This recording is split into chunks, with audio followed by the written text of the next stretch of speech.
ነገርን በማግደል ከራሳችሁ ላይ ወሰመራት ከተለያዩ ፍራፍሬዎችን በማግደል እንሞክራችኋለን። ይህ ፈተና ከኛ ዘንድ የማይቀርላችሁ ነው።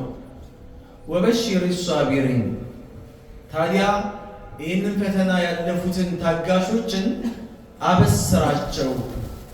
እነዛ ታጋሾች አለዚነ ኢዛ አሷበትሁም ሙሲባ ቃሉ ኢና ሊላሂ ወኢና ኢለይሂ ራጂዑን።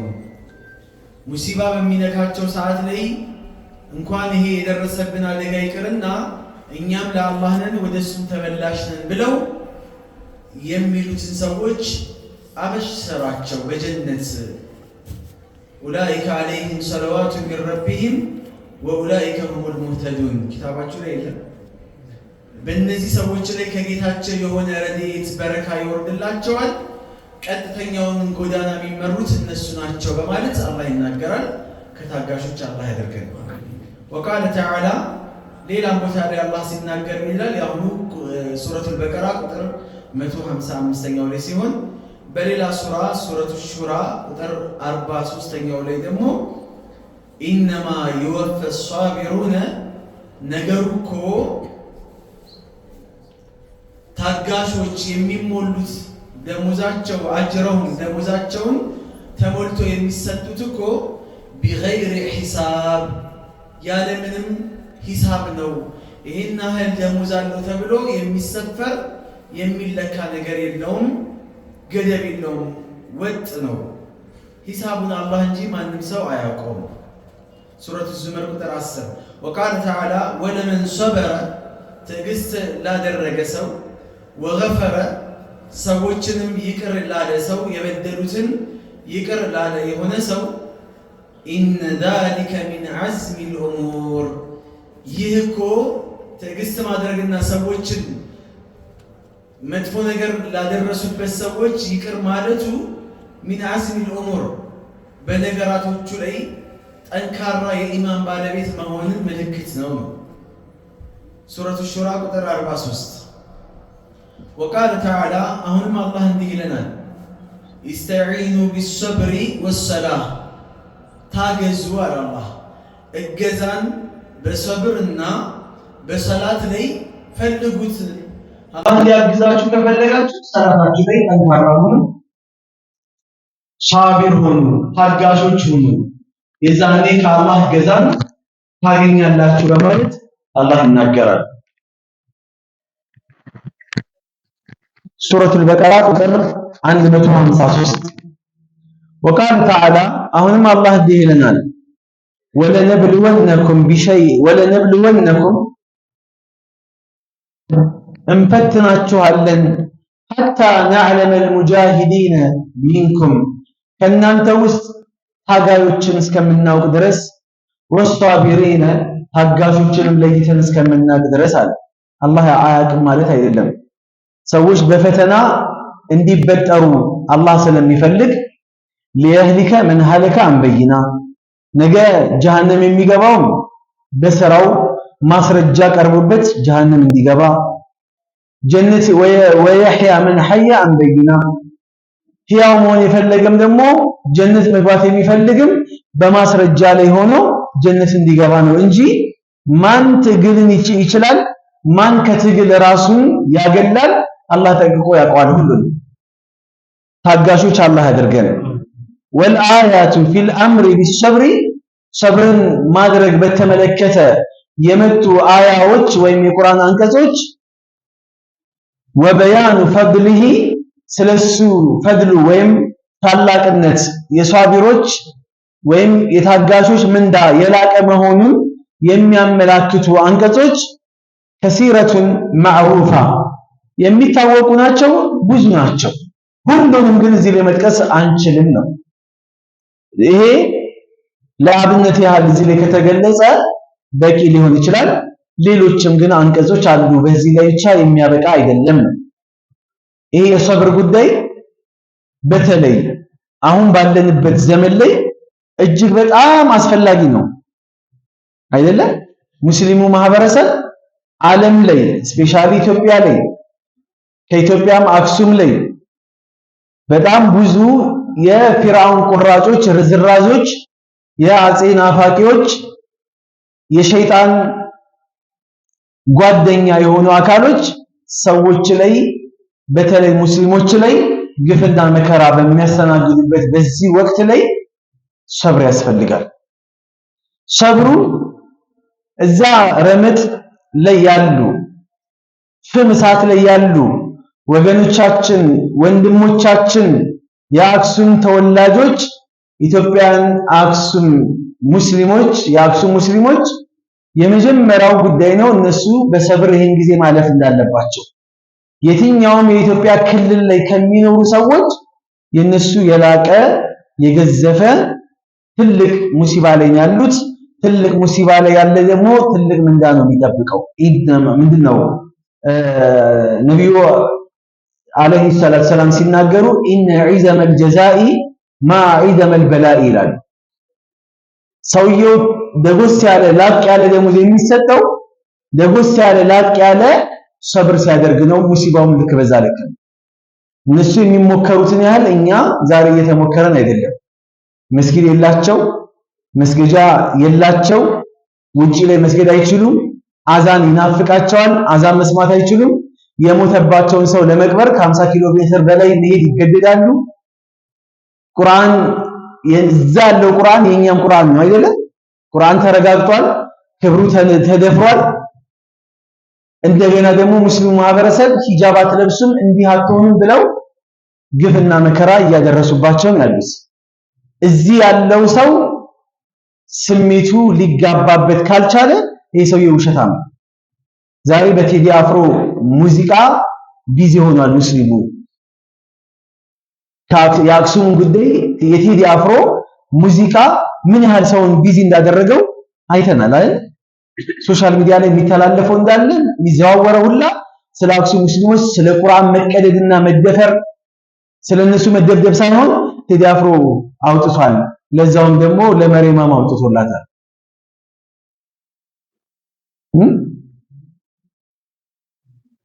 እንዲህ እያደረጉ ነው የሚጫወቱብን። ግን ሰብር ያስፈልጋል። አሁንም እዚህ ቁጭ ብለን ለነሱ ድምፅ ለመሆን ሰብር ያስፈልጋል። ለምን ተናገርክ ብሎ የሆነ አካል ሊኮረክም ይችላል፣ ሊያስር ይችላል፣ ሊደበድብ ይችላል። ሰብር ያስፈልጋል። ወስተዒኑ ቢሰብሪ ወሰላህ ሰብር በማድረግና ሰላት በመስገድ ማንኛውም ሙእሚን መታገዝ ካልቻለ በምንም ነገር ሊታገዝ አይችልም። አላህ ሊያግዘው የሚችለው ሰብረኛ ስትሆንና ሰላት ሰጋጅ ስትሆን ነው። ግን ለእያንዳንዱ ነገር ሊሚት አለው። ያ ሊሚት ማለት ገደብ አለው። ሰብርም ገደብ አለው አይደል? ሰብርም ገደብ አለው። ሁሌ ሙስሊም የሆነ ሰው እየተደበደበ አክሱም ሙስሊሞች እንደዚህ ሆነን ሰላት ተከለከለን ሂጃብ ተከለከለን ብሎ ያላዘኑ መመለስ የሙእሚን ባህሪም አይደለም። ሁሌ እንደ አቡበከር መሆን አይደለም፣ እንደ ዑመርም መሆን ያስፈልጋል አይደለም። ሁሌ እንደ ዑመር ብቻም ደግሞ አይደለም፣ እንደ ኻሊድን ከፍ ማለትም ያስፈልጋል። እንደ ሐምዛም ቆራጥ መሆንም ያስፈልጋል። 10 ተመተ አንድ መሰንዘር የምትችልበት አቅም ሊኖርህም ይገባል። ተደብድበህ ብትሞት አላህ ፊት ብታቀርበው ሁጅ አለክ። ሁሌ ማላዘን ወላሂ ይሰልቻል አይ ሁሌ። ስለዚህ እሱ ላይ ልገባ ፈልጌ አይደለም፣ ግን እግረ መንገድ ሰብሩ የሚያስተምረው እሱ ስለሆነ አላህ ምንዳቸውን ላቅ አድርጎ ከፍ አድርጎ እንደሚሰጣቸው አንጠራጠርም። ግን 2 ጊዜ 3 ጊዜ ወስቸዋለሁ ሪፖርት አድርገው አስጠፍተውብኛል። መንግስት ሙስሊሙን ዞር ብሎ ማየት ግዴታው ነው። የሙስሊሙ ደም መፍሰስ፣ መሰቃየት፣ በየትምህርት ቤቱ መንገላታት፣ በሰላት ጉዳይ ሙስሊሙ አዛና መከራ የሚፈራረቅበት ነገር ሊበቃ ይገባል ብሎ መንግስት ጣልቃ ካልገባበት በስተቀር ለሙስሊሙ ማህበረሰብ ቦታም የለውም፣ ደንታ የለውም ማለት ነው። አክሱም ክልላዊ መንግስት ነው። እንደማንኛውም ክልል ነው።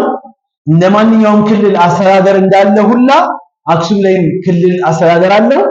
እንደማንኛውም ክልል አክሱም በፌደራል ነው የሚተዳደረው። ተወደደም ተጠላ አይደለም።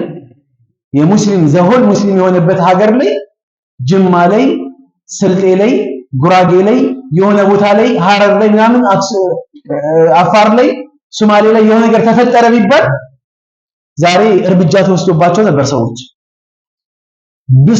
በመጽሐፍ ቅዱስ ወረቀት ብስኩት ተቀለለ ተብሎ የሰማንያ ምናምን ሽማግሌ እስር ቤት ገብቷል።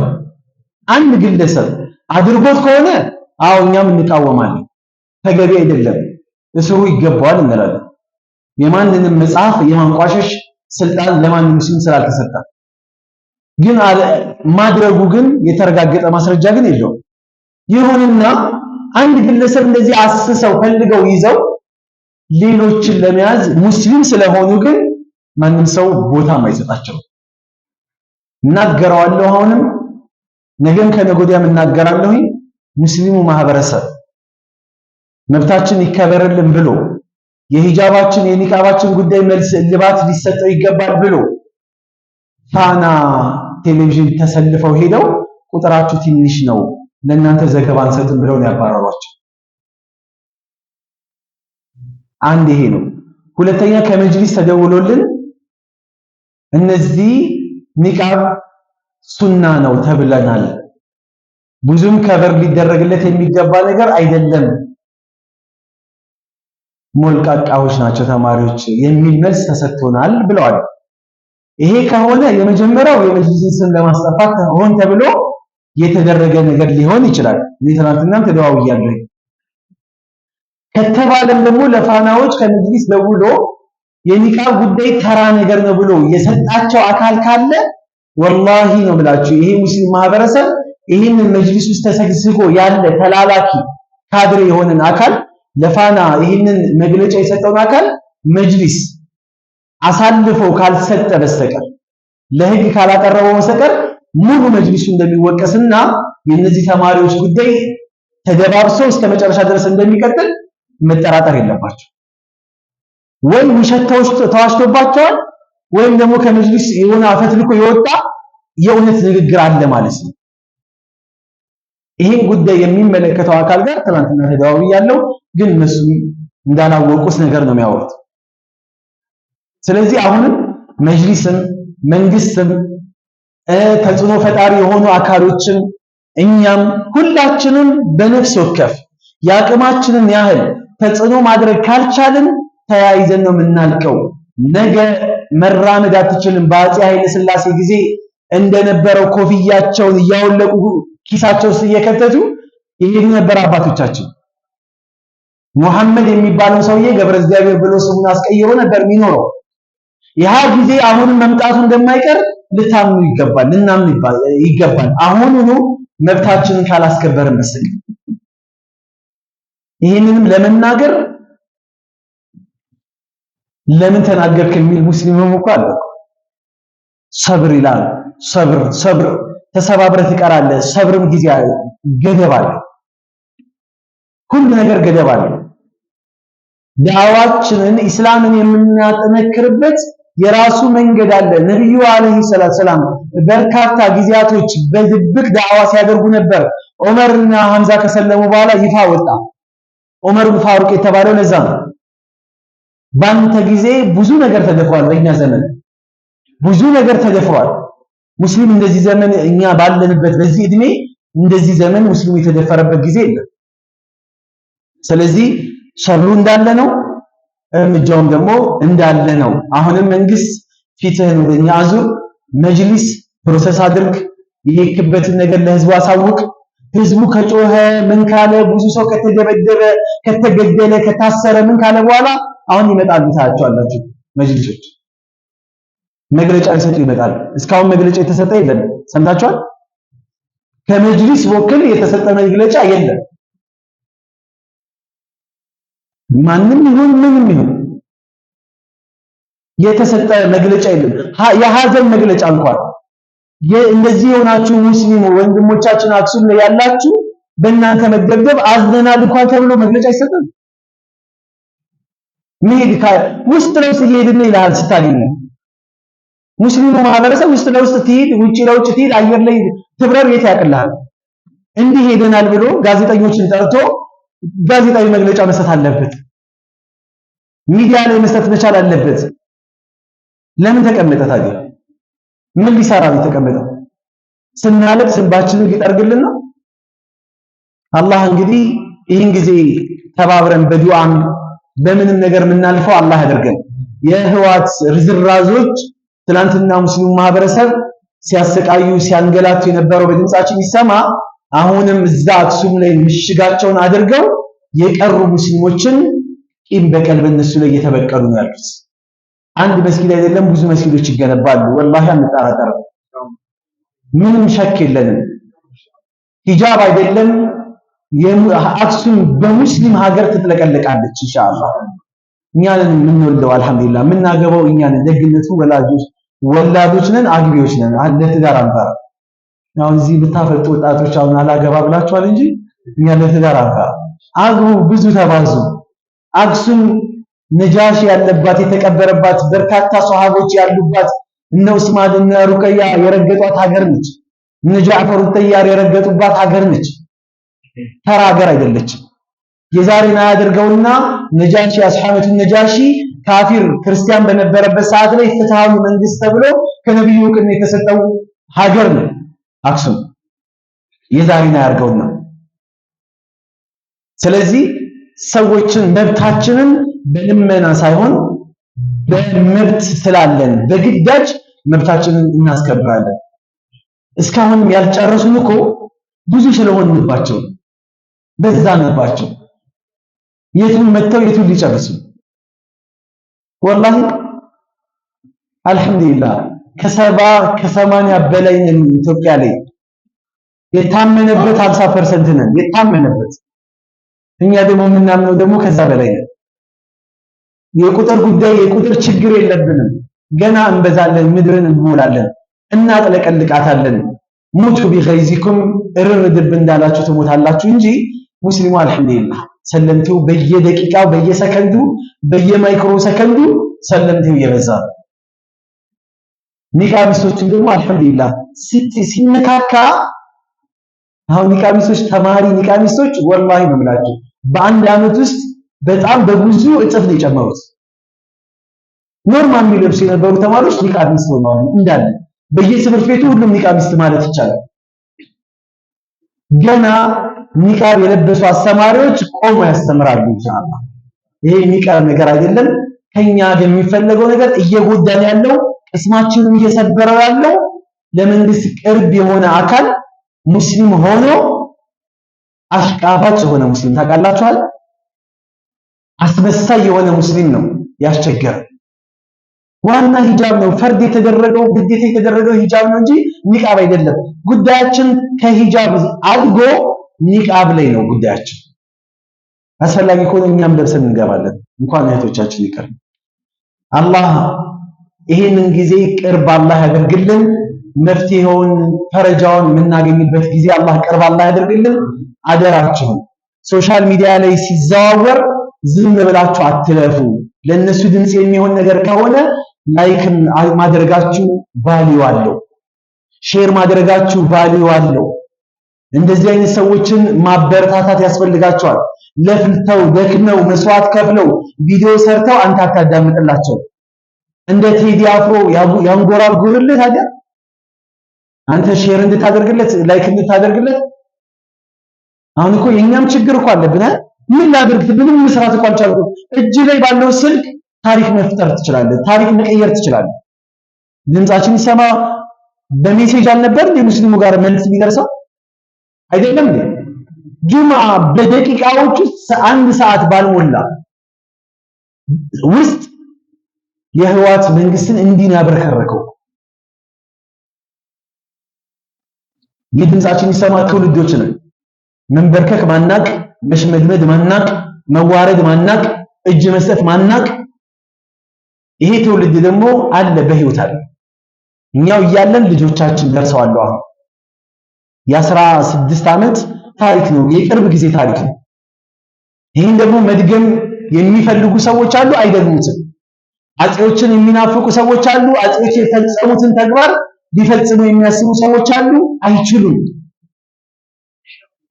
ይችላሉ? አይችሉም። አጼን የናፈቀ ከናፈቋቸው ቀብር ነው ያሉት እነሱ ቀብር ይግቡ፣ አብረው ተያይዘው ግን ለግም አብረሃዝ ግን እንደሚባለው ተያይዘው እዛው ቀብራቸውን አላህ ያንደለው። እሺ وعن أبي مالك الحارث بن عاصم الأشعري رضي الله عنه قال قال رسول الله صلى الله عليه وسلم الطهور شطر الإيمان ንጽህና የኢማን ግማሽ ነው አሉ። ወልሐምዱሊላህ ተምለኡል ሚዛን አልሐምዱሊላህ ማለት የሰውየውን የመልካም ስራ ሚዛኑ ይሞላል። ወሱብሃንአላሂ ወልሐምዱሊላህ ሱብሃንአላህ አልሐምዱሊላህ ማለት ተምለአኒ ይሞላሉ። አው ወይም ደግሞ ተምለአ ይሞላል ማ በይነ ሰማዋት ወልአርድ በሰማይና በምድር ያለውን ሁላ ይሞላል። ምንዳ ረድኤት። ወሰላቱ ኑር ሰላት ብርሃን ነው። ዱንያ ላይ ብርሃን ይሆንልሃል፣ ለቤትህ ብርሃን ይሆንልሃል፣ ለቀብርህ ብርሃን ይሆንልሃል፣ ነገ ለቂያማ ቀን ለሲራጥ ብርሃን ይሆንልሃል። ወሰደቀቱ ብርሃን ሰደቃ ማስረጃ ነው። ነገ የቂያማ ቀን ይሄ ሰደቃ የሰጠው ሰደቃ እንደ ማስረጃ ሆኖ ጀነት መግቢያ ይሆንልሃል። ወሰብሩ ዲያ ሰብር ጋሻ ነው። ለሙእሚኖች ለሙስሊሞች ሰብር ጋሻ ነው። የተለያዩ ጋሻ ማለት ጦርን የሚከላከል ነው አይደል? የተለያዩ ሰይፎችን መከላከያ ነው ጋሻ። አንተ ላይ መጥፎ ነገር እንዳይደርስብህ ሰብርም ልክ እንደዛ ነው። በሰብር ምክንያት ብዙ ነገር ልታጣ ትችላለህ። ሰብር ካለህ ደግሞ ብዙ ነገሮችን ታተርፋለህ። ወልቁርአን ቁርአን ደግሞ ሁጀቱን ለከ ላንተ ምስክር ነው። አው አለይከ ወይም ባንተ ላይ ምስክር ነው። ነገ ቂያማ ቀን ይህ ያነበብከው ቁርአን ሊመሰክርልህ ወይም ሊመሰክርብህ ነው ቢመጣው። ኩሉ ናስ የግዱ የሰው ልጆች በአጠቃላይ ይማልዳሉ። በጠዋት ከቤቱ ይወጣል። ፈባኢዑን ነፍሰሁ ነፍሱን ይሸጣል። ፈሙዕቲቁሃ ከጀሃነም ነፃ ያወጣታል። አው ሙቢቁሃ ወይም ጀሃነም ውስጥ ይከታታል አሉ የአላህ መልእክተኛ ረዋሁ ሙስሊም። አሁን ንጽህና የኢማን ግማሽ ነው። ሙእሚን ልብሱ ንጹህ ነው፣ አካሉ ሰውነቱ ንጹህ ነው፣ ጥርሱ ንጹህ ነው። እስቲ እኝ በል ብትለው እኝ ይላልሃል በነፃነት። ምላሱ ንጹህ ነው፣ አፉ አይሸትም። የሙእሚን አፍ አይሸትም አይደለም። የትም ቦታ ላይ ጫማህን አውጣ ብትባል በነፃነት ጫማህን ታወጣለህ፣ ካልሲን ታወጣለህ። ጫማህን ስታወጣ አትሸማቀቅ፣ ካልሲን ስታወጣ አትሸማቀቅ።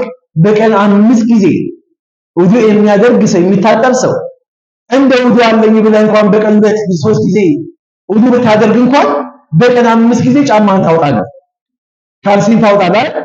ሙእሚን አይሸትም። ሙእሚን ንጹህ ነው።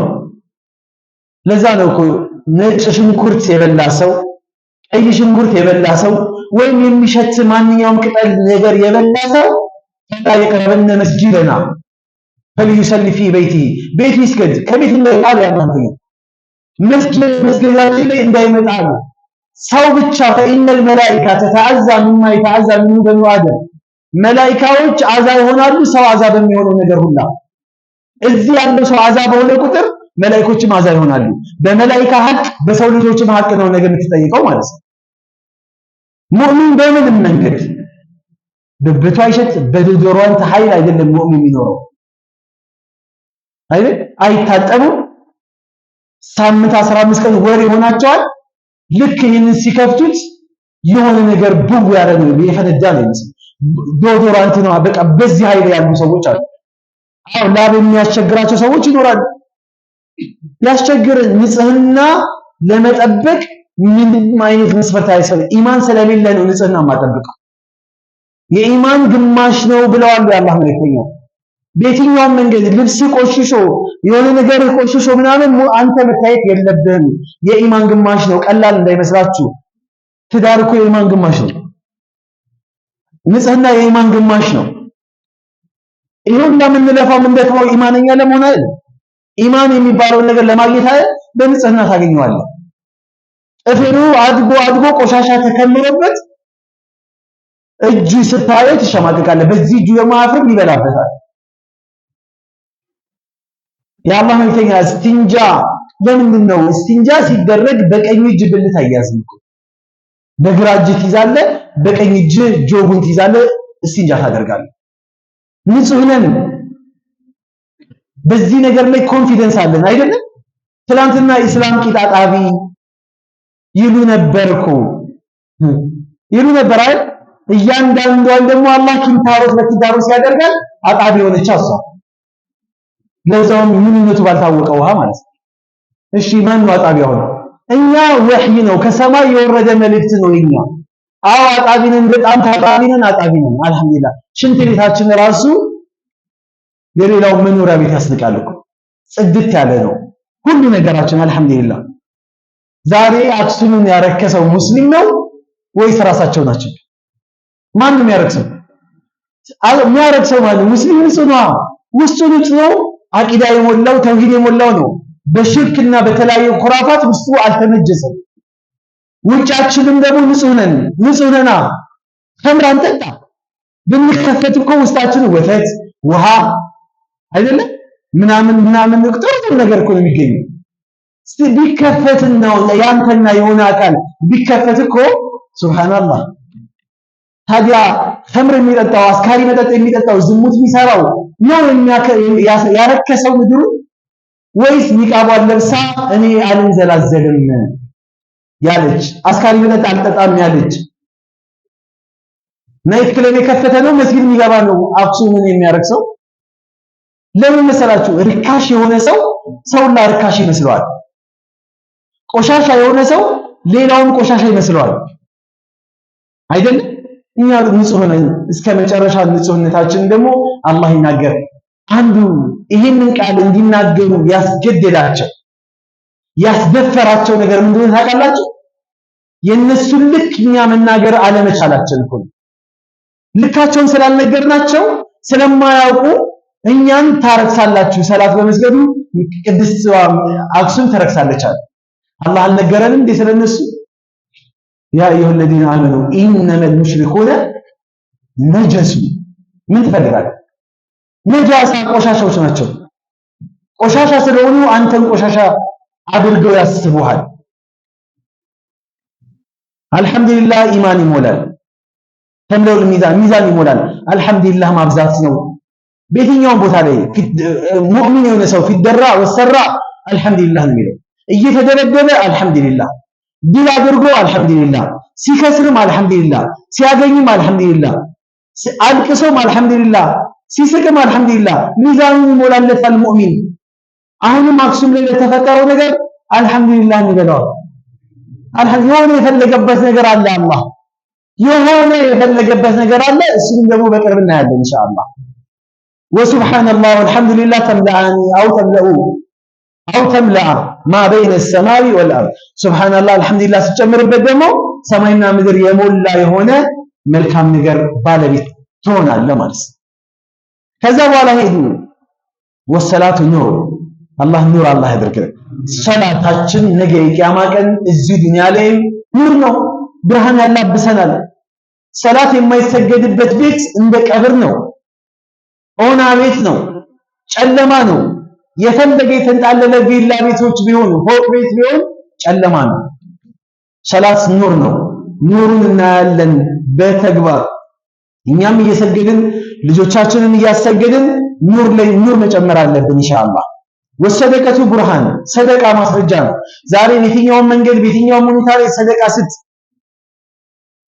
ማስረጃ ሆኖ ይህ ሰደቃ ነገ ቂያማ ቀን እጅህን ይዞ ጀነት መግቢያ መንገድ ነው። ጀነት የምትገባበት መንገድ ነው። የጀሃነም ሰዎች ቡርሃን ስለሌላቸው ማሰለከኩም ፊ ሰቀር ሲሏቸው ቃሉ ለነኩም ሚነል ሙሰሊን አይደለም። የመጀመሪያው ኑር የሆነው ነገር እኛ ኑር ስላለን ነው። ሰላት የለንም ጀሃነም ሰቀር ውስጥ የገባ ነው በዚህ ምክንያት ነው። አንደኛ። ሁለተኛ የሚያቀሩት ምክንያት ምንድነው? ወለም ነኩን ኑጥዒሙል ምስኪን እናበላም ሰደቃ የለንም ነበር። ሰላት የለን ሰደቃ የለን። እንዴት ነው ጀነት የምንገባው? የጀሃነም የሆንበት ምክንያት ይሄ ነው ይላሉ። አላህ ይጠብቀን። ወሰብሩ ዲያ ሰብር ጋሻ ነው። ሰብር ማለት ይኸውላችሁ በሙሲባ ሰዓት ብቻ የሚደረግ አይደለም። ሰብር ማለት አሰብሩ አላ ጣዓቲላህ፣ አሰብሩ አላ ማዕሲየቲላህ፣ አሰብሩ አላ አቅዳሪላህ። አላህን ለመገዛት ሰብር ያስፈልጋል። ዛሬ መስጊዱ ኳስ የለም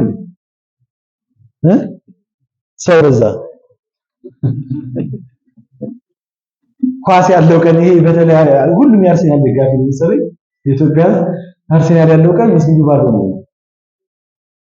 እዛ ትተህ የኤስቲቪ ቤትን ዘግተህ ትተህ እዚህ አንድ ሐዲስን ብትሆን ትጠቅመኛለች ለአኺራዬ ብለህ እዚህ ቁጭ ብለህ መቅራት ሰብር ይፈልጋል። ወላሂ ሰብር ይፈልጋል። አንዳንዶች ትንሽ ኢማናቸው ሻል ሲል ስልካቸውን ይዛሉ፣ ከስር ያደርጓታል። ከፊት ቁርአን አለ፣ እዚህም ይከታተላሉ። ኳሱ ቁርአኑንም ይቀራሉ እያለ ይቀራል። ወናዚአቲ ነው ወይ ኦፍሳይድ ሆነች እንጂ ወናሽጣቲ ነው እያለ ይቀራል። ሁለቱም አይቀርብኝ ማለት ነው። አያችሁ ትንሽ ኢማን ሲጨምር ኳሱን ይዞት ይገባል። ተው አያዋጣም። ሰብር ያስፈልጋል። ይሄ ካንተ ጋር ቻሌንጅ የሚያደርግህን ነገር ትተህ ያ አይደለም የሚያዋጣኝ ይሄ ነው የሚያዋጣኝ ብለህ እዚህ ስትመጣ ሰብር ያስፈልጋል። በጣም እንደዚህ ተወራለትን የቴዲ አፍሮ ዘፈን ላለማዳመጥ ሰብር ያስፈልጋል። ይሄ ሙናፊቅ ይሄ እንትን ዘፈን አወጣ አይደለም ደግሞ እኮ እንትን ደቂቃ ላይ እኮ የተናገሩ ደግሞ በቃ በጣም የሚገርም እኮ ነው ብሎ ይልሃል። መስማቱ እየነገረህ እኮ ነው። ሰብር ላለማዳመጥ ሰብር ያስፈልጋል። ሰብር አድርጋ ታዳምጡ ይቅርብህ። ወንጀል ለመተው ሰብር ያስፈልጋል። የሆነ ዝሙት ልትሰራ ነበረ ያንን ነገር የተውከው እሷ ክብረ ንጽህናዋን አሳልፋ ለመስጠት እምቢ ስላለች ሳይሆን ወይ ሰው ስለደረሰብህ ሳይሆን አላህ ምን ይለኛል ብለህ ስታቆም ሰብር ያስፈልጋል ለማቆም። ምንዳውም ደግሞ የላቀ ነው የሚሆነው። ሌላኛው ቀደር ባንተ ላይ ቀዳወል ቀደር ልጅህን አላህ ይወስድብሃል። በአካል ላይ አካል ስንኩል ትሆናለህ ወይ የሆነ ንብረት ይጠፋል። እዚህ ላይ ቅድም ቁርአን ላይ እንደቀረ ነው ወለነብሉወነኩም ቢሸይኢን ሚነል ኸውፊ ፍርሃት ማንን ትፈራለህ? አላህን ትፈራለህ ወይስ ማንን ትፈራለህ? ቢሸይኢን ሚነል ኸውፊ ወልጁዕ ረሃብ ያመጣብሃል አላህ። አንተም ልጆችን ትራባለህ፣ የምትበላው የምትጠጣው ታጣለህ።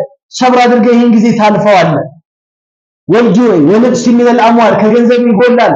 እሳት አደጋ ይመጣል ወይ የሆነ ሙሲባ ይመጣል ጥርግ ወይም ገቢዎች ይመጣና አንዴ ስንት ሚሊዮን ያመጣብህና ድፍድፍ ያደርግብሃል። ወልጁዕ ወነቅሲ ሚነል አምዋል ወልአንፉስ ከነፍስህ ላይ ዓይንህን፣ እጅህን፣ የሆነ አካልን ያጎልብሃል። ወሰመራት ፍራፍሬዎች የእርሻ ባለቤት ከሆንክ አንተ ደረሰልኝ አልደረሰልኝ ብለህ ዝናብ በምጠብቅበት ሰዓት ላይ አላህ ሱብሓነሁ ወተዓላ ንፋስ ያመጣና ጥርግ ያደርግብሃል። ምን ታመጣለህ? የዛኔ ኢና ሊላሂ ወኢና ኢለይሂ ራጂዑን ይላሉ አማኞች። ወበሽር ሳቢሪን ታጋሾችን አበስራቸው።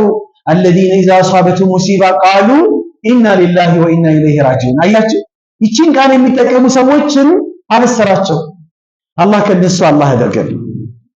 ወልቁርአኑ ሁጀቱን ለከ አው አለይከ ቁርአን ባንተ ላይ መረጃ ይሆንብሃል ወይም ማስረጃ መረጃ ይሆንልሃል። ወይ እጅህን ይዞ ጀነት ይገባል ወይም ደግሞ ጌታዬ ወይ ይሄ ሰውዬ ጀነት አይገባውም ብሎ ጀሃነም እንድትገባ ቆሞ ጠበቃውን ይከራከርብሃል። ወደ ጀሃነም እንድትገባ አልቀራኝም፣ ዞር ብሎ አላየኝም፣ እኔን ህግ አድርጎ መረጃ መመሪያ አድርጎ አላያዘኝም፣ እኔ ስሰቃይ ሰዎች ሲረጋግጡኝ፣ ሲያቃጥሉኝ፣ ሲቀዳድዱኝ ለኔ ብሎ ምንም የተሰማው ነገር የለም። ነገ ወላሂ ይከሰናል ቁርአን ይከሰናል። ይሄ የምናከብረው ቁርአን ድስቱራችን መመሪያችን የሆነው ቁርአን ጀነት መግቢያችን መንገድ የአላህ የጌታችን የፈጣሪያችን አምላካችን አላህ ቃል የሆነው ቃል ማንም መጥቶ እንደፈለገ ሊያደርገው አይገባም። ልትሞትለት ይገባል ቁርአን። መስዋዕት ልትከፍልለት ይገባል ቁርአን። ይሄ ስትሆን ነገ መስዋዕት ይከፍልልሃል፣ ጀነት ይዞ ይገባል። አለበለዚያ ወደ ጀሃነም መግቢያ መንገድም ሊሆን ይችላል። አላህ ከቁርአን ጋር ጥሩ አላቃ ካላቸው ባሮች አላህ ያደርገን። 27ኛው ሐዲስ ወአን አቢ ሰዒድ ኢብኑ ማሊክ ኢብኑ ሲናን አልኹድሪ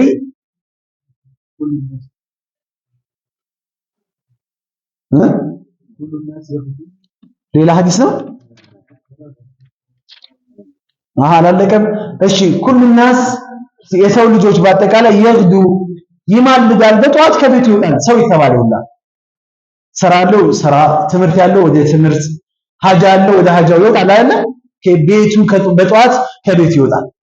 ከዛ ከቤቱ ወጥቶ ወደ ቤቱ ለመመለስ ማታ አሁን አምሽተናል፣ ወደ ቤት ልንመለስ። አሁን የኛን ሀያ ሰው የሚነግረን ይሄ የሰው ልጅ የተባለ ሁላ ማልዶ በጠዋት ይወጣል። ማታ ሲመለስ ግን ፈባኢኡን ነፍሰሁ ነፍሱን ይሸጣል። አሁን ነፍሳችንን ሽጠናል፣ ወደድንም ጠላንም። ነፍሳችንን በመልካም ነገር ሽጠነው በጀነት የአላህን ውዴታ በማስገኛ ገባችኋል። በመልካም ነገር ቢዚ ሆነን ቀን ሙሉ ውለን ከሆነ ነፍሳችንን ለምንሸጥ ለመልካም ነገር ማለት ነው። ስንመለስ አትራፊ ሆነን ነው የምንመለሰው። አንድ ነፍሳችንን ከሸጥንበት መንገድ አንዱ ዛሬ ይሄ ሐለቃ ነው። ይሄ አቀማመጣችን ነው። ጀነት መግቢያ ነው አይደል? አላህ ያደርግልንና ይሄ አቀማመጣችን ብቻ በዚህ ብቻ እኮ ጀነት አላህ ሊያስገባን ይችላል። ፈሙዕቲቁሃ ያለኝ ነው። ሙዕቲቁሃ ማለት ከጀሃነም እሳት የሚጠብቃት አለ። በመልካም ነገር በጀነት ሽጧት ከጀሃነም እሳት የሚጠብቃት ሰው አለ። አው ሙቢቁሃ ቀን ሙሉ ዛሬ እያማ ሰውን እየቦጨክ የሰው ሀቅ እየበላ እያጭበረበርክ ሰው ላይ ሙድ እያዝክ እያሾፍክ ምን ብለህ ቀን ሙሉ ውለህ ከሆነ በከሳራ ነው የምትመለሰው ወደ ቤት ማለት ነው። እስትግፋር አድርገህ ተውበት አድርገህ ይህንን ነፍስህን ቶሎ ብለህ ሽያጩን መቀየር አለብህ። ይህንን ዕቃ ሽጠህ ዛሬ ይህንን ስልክን ያለበት ዋጋን አላወቅም። አንተ በ5 ሺህ ብር ነው የሰልከው። ስልኩ መሸጥ ያለበት 40 ሺህ 50 ሺህ ብር ነው። አይን እያየ 45 ሺህ ብር ትከስራለህ? አከስር። ቶሎ ብለህ ይህንን የገዛን አካል ፈልግ አፈላልገህ ታስመልሳለህ። ገበያውን አላወቅኩም ነበር። ገበያውን ግን እኛ እናውቃለን። አሁን የሙስሊም ገበያ ይታወቃል አይታወቅም? ይታወቃል። የኸይር ቦታዎች ላይ መሸጥ ነው። አባ ሁረይራ ሰዎች ተሰብስበው አንድ ቦታ ላይ ቁጭ ብለው በራሳቸው ቢዚ ሆነው እያለ የአላህ መልእክተኛ ውርስ እያከፋፈሉ ሰደቃ እያከፋፈሉ እናንተ እዚህ ምን ትጠብቃላችሁ? ሂዱና ተከፋፈሉ አላቸው። ሁሉም ያሉትን ሀጃቸውን ትተው የነበሩበትን ነገር ትተው ጥለው እየሮጡ መስጊድ ተንጋግተው መስጊድ ሲሄዱ ምንም ነገር የለም። እዛ ጋር አንዱ ቁርአን ይቀራል፣ አንዱ እዚህ ጋር ይዘክራል፣ አንዱ እዛ ዳዋ ይደረጋል ምናምን። ተመልሰው አባ ሁረይራ ያለበት ተመልሰው ሄዱና ለምን ታሾፍብናለህ? ምንም ነገር የለም መስጊድ እኮ አለ። ምን አላችሁ መስጊድ ውስጥ አላቸው። አንዱ እዛ ጋር ቁርአን ይቀራል፣ አንዱ እዛ ጋር ይዘክራል፣ አንዱ ሰላት ይሰግዳል፣ አንዱ ከዚህ የበለጠ ቲጃራ አለ እንዴ? ሀል አድልኩም አላ ቲጃረቲን ትንጂኩም ሚን አዛቢን አሊም፣ ከአንገብጋቢ ቅጣት ከጀሃነም ቅጣት የሚጠብቃችሁን ንግድ ልጠቁማችሁ አላለም እንዴ አላህ? ከዚህ የበለጠ ንግድ ምን አለ? አሁን እኮ ይህ መስጊድ ንግድ መሆኑን ቢያውቁ ኖሮ ብዙ ሰዎች ይህ መስጊድ እኮ ቦታ አይበቃንም ነበር። ይበቃል ነበር? አልገባንም። ንግድ መሆኑን አላወቅንም እኛ ራሳችን። ከባድ አርጀንት የሆነ ኬዝ ካልገጠመን በስተቀር እንደዚህ አይነት ቦታ ላይ አንጥፋ። ከዚህ የበለጠ ቢዝነስ ሙስሊም የለውም። ኸይር ቦታ የጀነት ጫፌ እኮ ነው። የጀነት ጫፌ መላእክቶች የሚታደሩበት ቦታ። አሁን በመላእክት እኮ ተከበናል እኮ ወላሂ። እንደዚህ አይነት ቦታ የመሰለ የትም ዓለም ላይ አታገኙም እኮ ይሄን ቦታ። መላእክቶች ከብዶ አላህ በዚህ ሰዓት ላይ ጀምረን እስከምንጨርስ ድረስ ስማችንን ከነ አባታችን ስም እያነሳ ለክብራችን ከመላእክቶች ጋር የሚያወድሰን ቦታ እኮ ነው ይሄ ቦታ። ባሮቼ ሆይ ይህ የተሰበሰበው ባዩሽ መስጊድ ዛሬ የተሰበሰቡት ጀማዓዎች ለምንድን ነው የመጡት? አይ ረህመትን ፈልገው ጀነትን ፈልገው አይተውታል። ጀነትን አላዩትም። አይታችሁታል? አላዩትም። ሳያዩት እንደዚህ ከተሰበሰቡና እኔን ከተገዙ ፈከይፈ ለው ረአውሃ ቢያዩት ኑሮ ባሮቼ እንዴት ይሆኑ ነበር? አሸደ ለሃ ረግበን ይብስ ይጓጉ ነበር፣ ይቋምጡ ነበር። ወደ ቤት መሄድም አይኖርም ነበር። እዚህ ነበር የምናድረው የምንውለውም እዚህ ነበር። ልክ እንደዛ ነው ልናስበው የሚገባው። ምን ፈርተው ነው የመጡት? ጀሃነምን አይተውታል? አላዩትም? እናንተን ምስክር አድርጋቸዋለሁ ይላል አላህ። ጀምረው እስከ መጨረሻ ድረስ ቁጭ ብለው ሲከታተሉ የነበሩ ሰዎች የሚለፈልፈውንም የሚሰማውንም ሁላችሁንም ምስክር አድርጌያለሁ፣ ሁሉንም ወንጀላቸውን ምሬያለሁ ይላል አላህ። ዛሬ እዚህ የተቀመጥነው ሰዎች ይህንን ብስራት እናገኛለን። ከሚያገኙ ሰዎች አላህ ያደርገን። ይሄ ብቻ እኮ አይደለም፣ ወንጀላቸውን ምሬያለሁ ብቻ እኮ አይደለም። ቁሙ ተነሱ ይላል። አሁን ሙአዚናችን አዛን ለማለት ሲነሱ ይሄ ደርስ ይቆማል አይደል? ስንጨርስ ተነሱ መግፉረን ለኩም ወንጀላችሁ ተምሯል። ቀድ ቡድለት ሐሰናትኩም ሰይአትኩም ቢልሐሰና የሰራችሁት ወንጀል በመልካም ነገር ተቀይሮላችኋል ይላል አላህ። 1000 ወንጀል ያለበት ሰው 1000 ወንጀሉ ተምሮ 1000 ሐሰና አግኝቶ ነው የሚሄደው። ይሄን ስላችሁ ቅዳሜ ወንጀል ብዙ ወንጀል ይዛችሁ እንዳትመጡ። በሆነ አጋጣሚ ሰራ ወንጀል እንጂ የወንጀል ክምር ይዘህ መጥተህ አይደለም። ላትማረን ትችላለህ፣ አታውቅም። ይማረን አይማረን አናውቅም አይደል? ሐዲሱን ግን ተስፋ እናደርጋለን በአላህ ላይ። ከዚህ የባሰ ቦታ አለ? አሁን ከዚህ ስንሄድ ቢላህ አለይኩም ጠቅላይ ሚኒስትር አብይ አህመድ ሸራተን ላይ ወይም ቤተ መንግስት ላይ ትላልቅ ባለስልጣኖች፣ የሀገር ንጉሶች፣ የሀገር ጠቅላይ ሚኒስትሮች፣ ፕሬዝዳንቶች ምናምን ተሰብስበዋሉ። እራት ግብዣ አለ። ባዮች ላይ ዛሬ ያላችሁ ሰዎች ኑ ወደዛ ትራንስፖርት ተመቻችቶላችኋል ብንባል ምን ይሰማናል? እውነታውን ሀቂቃ በቃ ደስ አለ። አሁን ይሄ ሲሆናል ሹራ እናደርጋለን። እዚህ መስጊድ ያላችሁ ሮት ላይ ስንመጣ ዝም ብለን በቡቲቲ መተህ ነበር። እዛ ግን ስትሄድ አሁን ከዚህ መስጊድ ወደዛ ስትሄድ አሁን በዚህ ልብስ ዘበኛው ሲያስገባኝ አለ እንዴት ነው አለ ሽቶ ካለ እንደው ትንሽ ይሄ ጫማስ እንዴት ነው መኪናዬን ቆሽሿል ያለው ሰው ያዙ ልቀቁኝ እኮ ነው የምንለው። ከዛም የባሰ ከባለስልጣኖች የባሰ መላኢካዎች የሚከቡት ቦታ ጥሪውን አድራጊ አላህ ንዙለን ሚን ገፉር ረሂም አስተናጋጁ አላህ የሆነበትን ቦታ ለማግኘት ወደ ኋላ ነው የምንለው። አንጓጓም የሱን ያህል ከስራ መጣን ቤት እንገባለን፣ ልብሳችንን አውልቀን ቢጃማ እንለብሳለን። ምናልባት ቁንጫ የሸናበት ቢጃማ ምናምን ነው። ትመጣለህ፣ መስጊድ ትገባለህ፣ ሰላትን ትሰግድበታለህ፣ ሐዲስን ታዳምጥበታለህ። ለአላህ ቦታ አይሰጥም። ያ በኒ አደም ኹዙ ዚነተኩም ጌጣችሁን ያዙ። የት እንደ ኩሊ መስጂድ መስጊድ ስትመጡ ሰላት ላይ ስትሆኑ ፏ ብላችሁ ስገዱ ነበር ያልኩ አላህ ያለ። የሆነ ድሪቶ እዛው ሰገድን እዛው ላይ ተፈነለበት ልብስ ነው። እንደው ብዙ ነገር ያስፈልገናል። ተው አላህ እንደው ቀልብ ይስጠን እና ነፍሳችንን በመልካም ነገር ሽጠን አትርፈን የምንመለስ ባሮች አላህ ያደርገን። وعن أبي سعد بن مالك ابن سنان الخدري رضي الله عنه أن الناس سوج من الأنصار كمدينة سوج يا مدينة ولا جونو سألوا رسول الله صلى الله عليه وسلم يا الله ملك تنيان عليه الصلاة والسلام طيقوا لمنا ما اسم فأعطاهم ستواتش يا الله تنيان ثم سألوه أهم ستنا الواتشو فأعطاهم ستواتش أهم طيقوا ستواتشو حتى نفد ما عنده ነብዩ እጅ ያለው ነገር እስከሚያልቅ ድረስ ሲጠይቋቸው ሲሰጧቸው ከዛ አላህ ተኛ ምን አሉ? فقال لهم حين انفق كل شيء يا الله መልእክተኛ ለነሱ አላቸው حين انفق ከሰጡ በኋላ كل شيء ሁሉንም بيده በእጃቸው ያለውን እንዳለ ሰጥተው ከጨረሱ በኋላ ምን አሉ? ما يكون عندي من خير እኔ ጋር ምንም አይነት ኸይር ነገር የለም ወይም አይኖርም አለ። ምንም አይነት ኸይር የተባለው ገንዘብ ነው። ብዙ ጊዜ إنه لحب الخير لشديد ይላል وتحبون المال حبا جما ኸይር ብሎታል። ገንዘብም ይሁን የሚሰጥ ማንኛውም ነገር እኔ ጋር ኖሮ አታገኙም። فلن أدخره عنكم ከእናንተ አላከማቸውም አለ አላህ። አካውንት ላይ ቤት ላይ ነገ ይጠቅመኛል ምናምን ብዬ ገንዘብ ለእናንተው ነው። እኔ ጋር ያለ ነገር ዞሮ ለእናንተ ነው አለ አላህ። ومن يستعفف يعفه الله የተጠበቀ የሆነ ሰው አላህም ይጠብቀዋል። ومن يستغني የተብቃቃ የሆነ ሰው يغنيه الله አላህ ያብቃቃዋል። ومن يتصبر ሰብር ለማድረግ መንገዱ የጀመረ ሰው ይሰብሩላህ አላህ ሰብሩን ይሰጠዋል። ወማ ኡዕጢየ አሐዱ አንድም ሰው አልተሰጠም አጣአን ስጦታን ኸይረን የተሻለ የሆነ ወአውሰዐ ሰፊ የሆነ ስጦታን አንድ ሰው ስጦታ አልተሰጠም ሚነ ሰብሪ ከትዕግስት የበለጠ ትዕግስተኛ አድርጎ አላህ የዚህ ባለቤት አድርጎ ከፈጠረው ሰው ከዚህ የበለጠ ምንም አይነት ስጦታ አልተሰጠውም።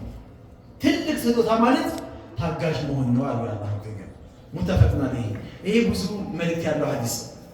አሁን አንተ ይሰጡኛል ብለህ ሰዎችን ትጠይቃለህ፣ ሊሰጡ ይችላል አይደለም?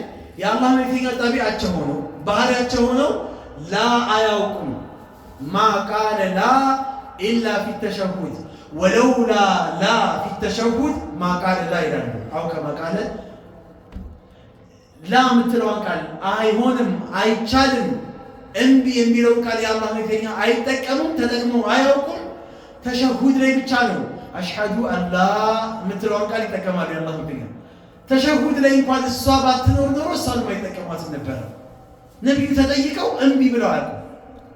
ቤታቸው ባይኖርም ሚስቶቻቸውን ይፈልጋል። 9 ሚስት አንቺ ጋር አለ የለም፣ አንቺ ጋር አለ የለም፣ የሆነ ነገር ይጨንቃቸዋል። ሰውን በባዶ መመለስ ይከብዳቸዋልና ይህንን እኛም ልንላመደው ይገባል። ቤታችን መጥቶ ሰው ሳይበላ መሄድ የለበትም። መኪናን እያንኳኳ ሚስኪን ሲጠይቅ ኪስህ ላይ ካለ ስጠው። ዝርዝር የለኝም ትላለህ። ድሮ ቀረ ዝርዝር የለኝም። 100 ብር ድሮ ያስፈራራ ነበር። ምንድነው ዝርዝር የለኝም የምትለው? ዶላር ይዘህ የምትንቀሳቀስ 200 ብር ብትሰጠው የዛሬ ሚስኪን ከአንተ የተሻለ ብር ሸክሏል ይሰጣል። 190 ብር ከፈለግ 190 ብር ይሰጣል።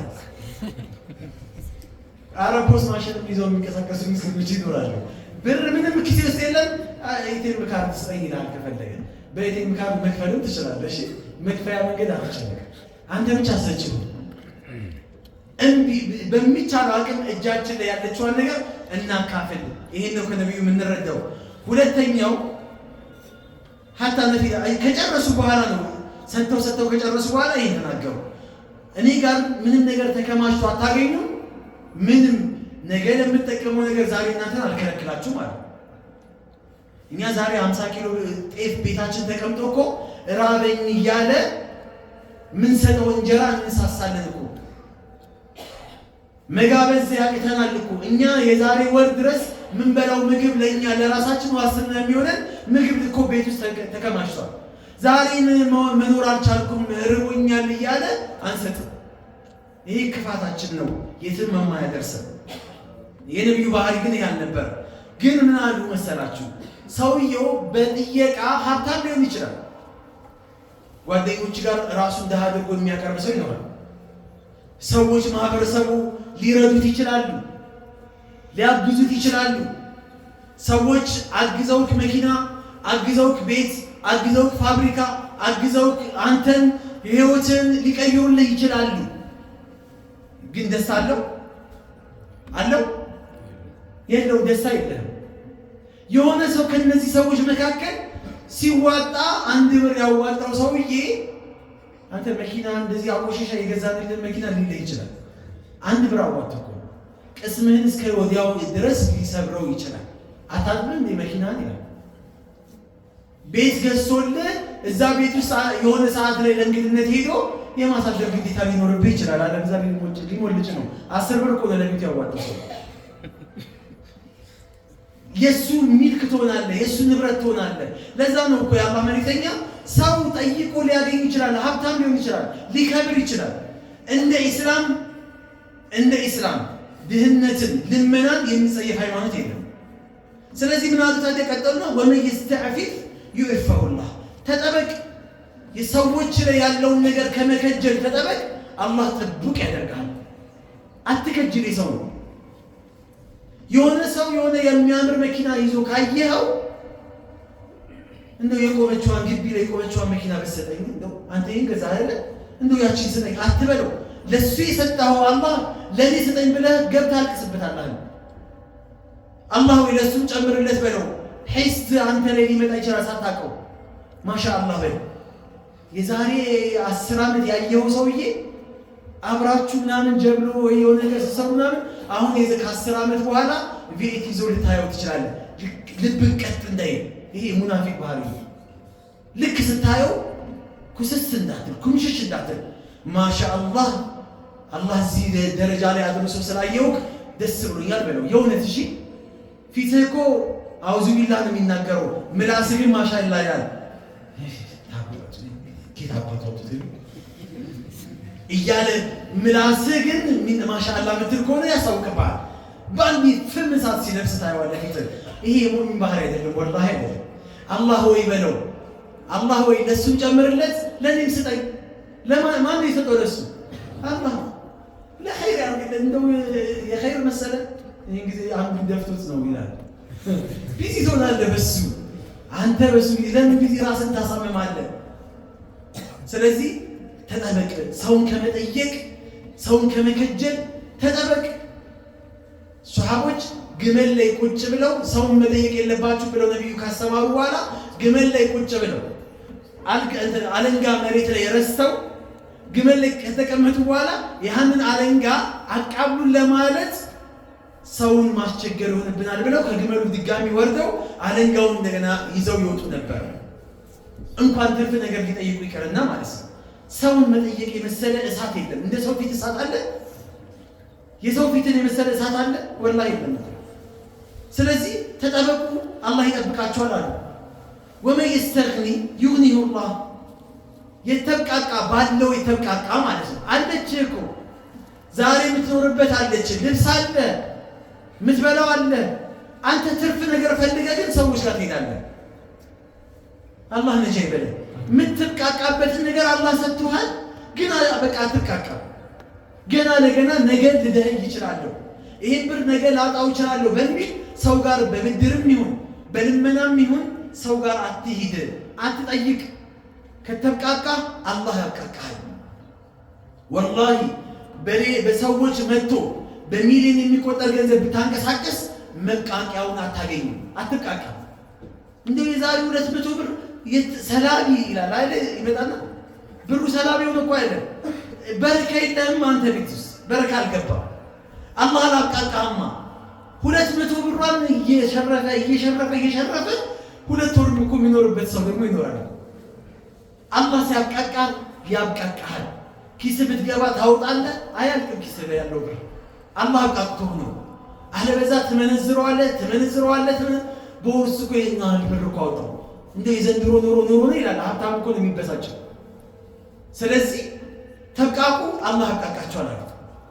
አላህ መብቃቃቱን ቀናውን አላህ ይሰጥ። ይሄ የኢማን አንዱ አካል ነው። መብቃቃት ባለው መብቃቃት የኢማን አንድ አካል ነው። ከዛ ምን አሉ? ወመን የተሰበር ይሰብሩሁ አላህ። ትዕግስት ለማድረግ ጥረት ያደረገ በዛ መንገድ ላይ የተጓዘ የሆነ ሰው አላህ ሳቢር ታጋሽ አላህ ያደርገዋል። ከዛስ ወማ ኡዕጢየ አሐዱን አጣዐን፣ ለአንድ ሰው አንድም ስጦታ አልተሰጠው። አላህ እኮ በእኛ ዙሪያ ላይ የሰጠን ብዙ ኒዕማዎች አሉ አይደል? ወማ ቢኩም ሚን ኒዕመቲን ፈሚነላህ ወኢን ተዑዱ ኒዕመተላሂ ላ ትሕሱሃ። ማንኛውም ኒዕማ ብንቆጥር ብዙ ጸጋዎች ሰጥቶናል። ከሰጠን ጸጋ ሳቢር ካደረገን ታጋሽ ካደረገን ከታጋሽነት የበለጠ በእኛ ዙሪያ ላይ ምንም አይነት ጸጋ የለም ማለት። ታጋሽ ከሆንክ የአላህን ጌታ ታገኛለህ። በዱንያ ላይ ብዙ ሰዎችን አንገት ታስደፋለህ፣ ጠላትን ታሸንፋለህ፣ ጀነትን ትመነዳለህ። ኢብኑ ለሁ በይተን ሊዐብዲ ፊል ጀና። ለሷቢሮች እኮ ነው ለታጋሾች ጀነት ውስጥ ቤት ገንቡለትና ወሰሙሁ በይተል ሐምድ፣ ያ መስጋኙ ቤት ብላችሁ ጻፉ። ስሙ የቤቱ ስም የጀነት ውስጥ ያለው ቤት ስም ያ መስጋኝ ባሪያ ስም ጀነት ቤት ተብሎ ይመዘገባል። በዛ ነው የሚታወቀው ያ ቤት። ልክ የጿሚዎች ረያን ይባላል አይደል? ለአመስጋኞችም ደግሞ ተዘጋጅቶላቸዋል። አላህ በሁሉም ነገራችን ላይ አመስጋኞች አላህ ያደርገን። ይሄ ምስጋናው የሚሰራው ተግባራዊ የሚሆነው መሬት ላይ የሚወርደው መቼ ነው? ሲቀራ እኮ አይደለም እኮ። ሰብር የሚባለው ነገር ሲኖር ነው የሚያምረው እንጂ ሲቀርተን ምናምን ነገር ካልኖር ነው ዋጋ የለውምና ሰብረኞች አላህ ያድርገን። የሰብረኞችን ምንዳ ደግሞ አላህ ከሚሰጣቸው ባሮች አላህ ያድርገን። አላህ ከሷቢሮች ጋር አላህ ይቀላቅለን። هذا وصلى الله على سيدنا محمد واخر دعوانا الحمد لله رب العالمين وبالله التوفيق والسلام عليكم ورحمه الله وبركاته.